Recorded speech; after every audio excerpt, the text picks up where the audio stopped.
A good news for Inter Miami fans and a bad news for Argentina fans. Inter Miami তে join করতে চলেছেন Rodrigo day পল।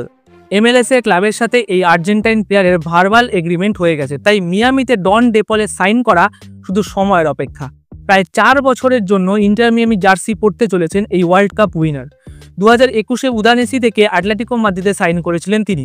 Naturally বেশিরভাগ প্লেয়ারই নিজের প্রাইমটা European top ফ্লাইভ ফুটবলে কাটাতে চান, বাট উই অল নো ডে পলের ওপর লিও মেসি ইনফ্লুয়েন্স ঠিক কতটা। মেনলি নিজের ন্যাশনাল টিমের ক্যাপ্টেনের জন্যই মিয়ামির পথে পা বাড়িয়েছেন মেসির এই so called bodyguard. But the thing is, Messi নিজে আর 1 থেকে 1.5 বছরের বেশি মিয়ামিতে খেলবেন না। And we all know Messi ছাড়া ইন্টার মিয়ামির কোনো এক্সিস্টেন্সই নেই।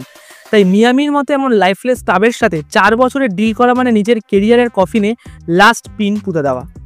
আর ডে পলের সাইনিং আর্জেন্টিনার জন্য একটা বড় ধাক্কা, কারণ MLS এর মতো লিগে খেলে কেউ নিজের খেলার মান বাড়াতে পারবে না, যেখানে নেক্সট ইয়ার ওয়ার্ল্ড কাপ।